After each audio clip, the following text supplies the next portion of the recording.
When you walk through a storm, keep your head up high and don't be afraid of the dark.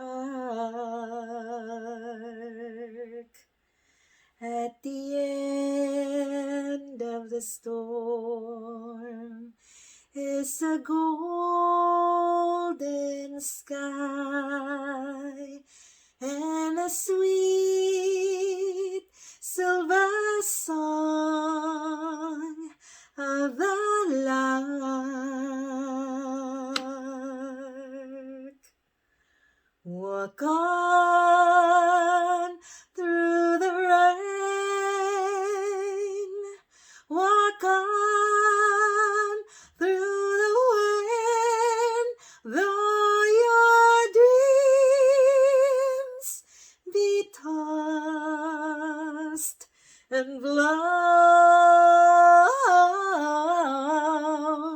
Walk on, walk on, with hope in your heart, and you'll never walk alone. You'll never walk alone. I don't. I have my books. Yeah, I have my son. I have my friends. I have my family. And I have God. I I don't walk alone. I always know that if I just keep my vision towards this something that I know I'll get to, I am never walking alone. Mental wellness is very important for me. Yesterday, I talked about physical wellness as part of my wellness series, and this is another part which is actually very fundamental, very critical to my overall well being. Um, I strive really hard to keep my mind sane, to keep my mind um, well, and there's a lot of things that I do, especially at this age, at 40. I do a lot of things to just be well mentally. One of these things that I like to do is read.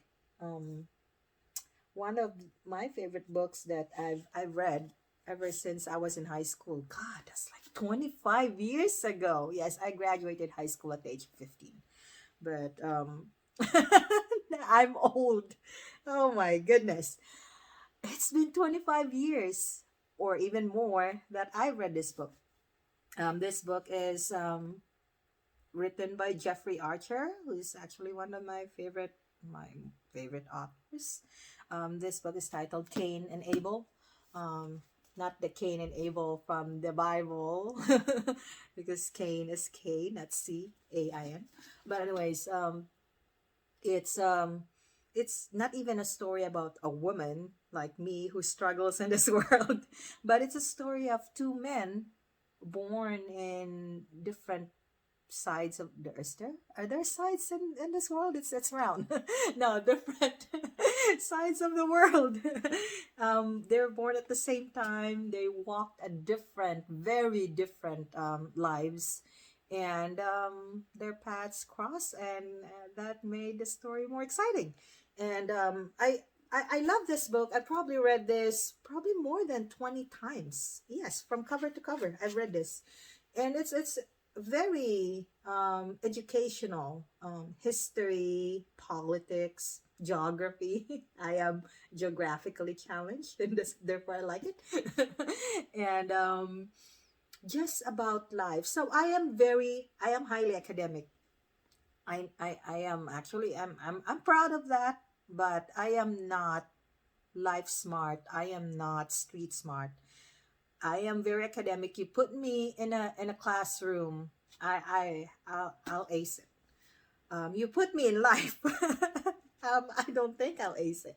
But um, life is a very um, very complex classroom. It's not it's it's it's it's got a lot of things that you have to learn, a lot of things that you have to navigate through, to go through life. And books like this that help you learn about life and navigate through life is highly important to your mental wellness. I also like Barbara Taylor Bradford. She wrote The Woman of Substance. I think it was a series, once a series in HBO. I could be wrong, but I know it was a series. It's a very beautiful story of a woman's struggles and survival in this world. So of course I relate to that because I'm a woman. But you see, if you know me, if you have got to know me, I'm so sorry. No, no, thank you for getting to know me. But if you know me, you know that I don't get tired physically, like really quick, but I get really tired when my brain is working. Like my whole body, my whole system gets tired. It just bugs me down, the whole body. So when I'm stressed, when I'm thinking about things, which I do a lot, because single mom living in this part of the world where I don't have my family, it's hard. A lot of people tell me, pat me on the back, saying, "Oh my God, you're so strong, you're so brave. If only you knew." No. I mean, yes, that is true, but because I have no choice, I have to be strong. I have to be brave. I acknowledge that I am in this world right now. I live in this circumstance right now, which of course I don't blame anyone for it, or I don't blame the world for it. Most of this is my doing. These are my decisions, that some of these decisions may have went wrong, and therefore now I am living the consequences of those decisions. But what I'm saying is that I know statistics say that what, 80%, 70% of youth, of juveniles who are delinquents, who are in jail, um 70% of these kids are products of single parenting, single moms specifically. And I don't want to be part of that statistics. I cannot be part of that number. I just refuse to. I love my son, and I will do anything and everything I can to bring him up, to raise him in this world far away from that statistics.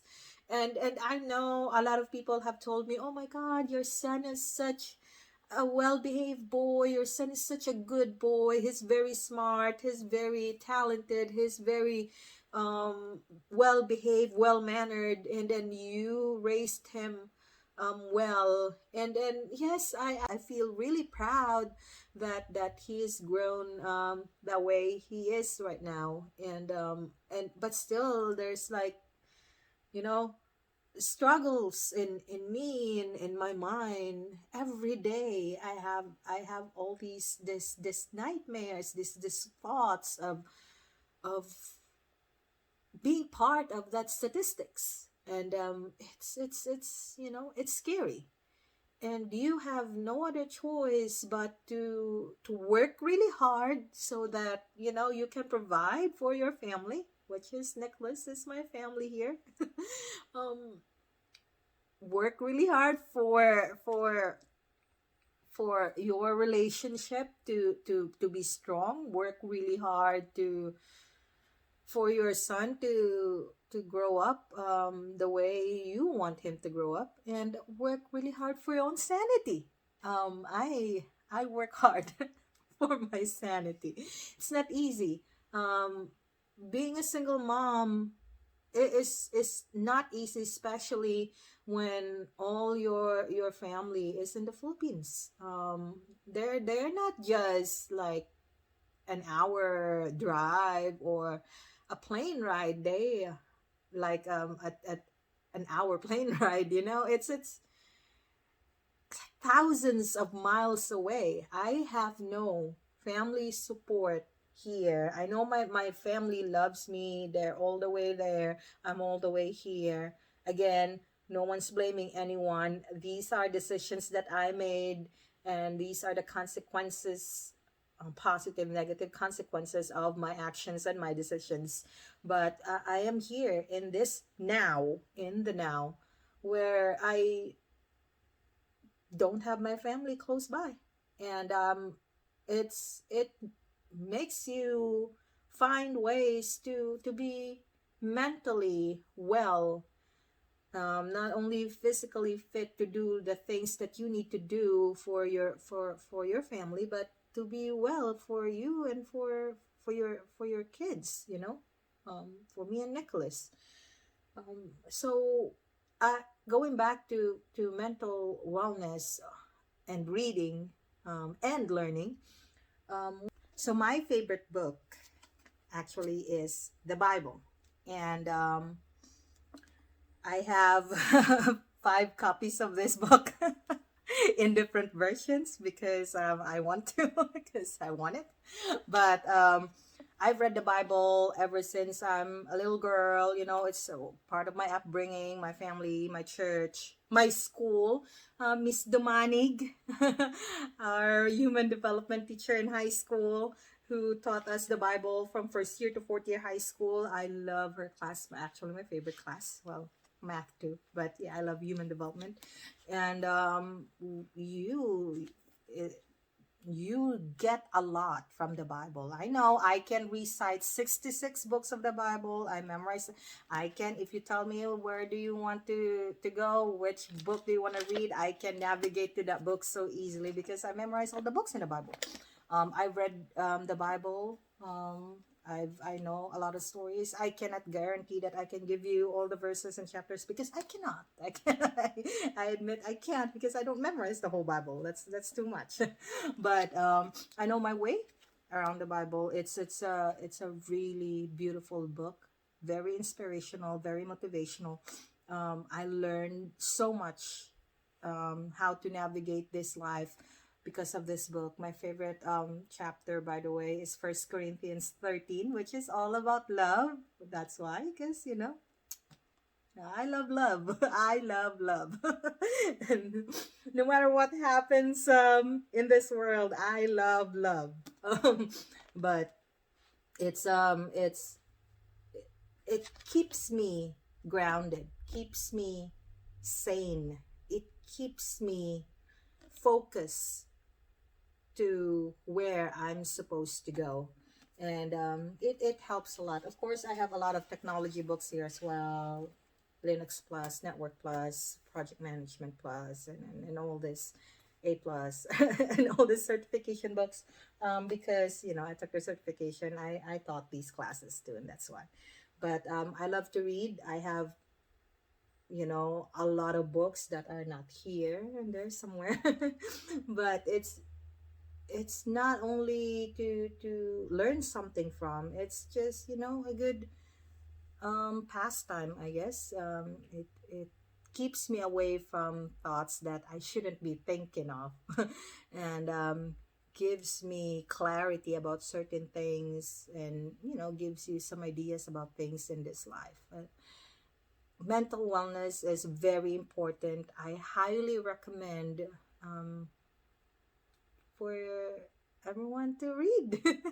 I know it's not for everybody, but you know, just pick up something, a book, read something. It doesn't have to be a thick book. It doesn't have to be a lot of pages.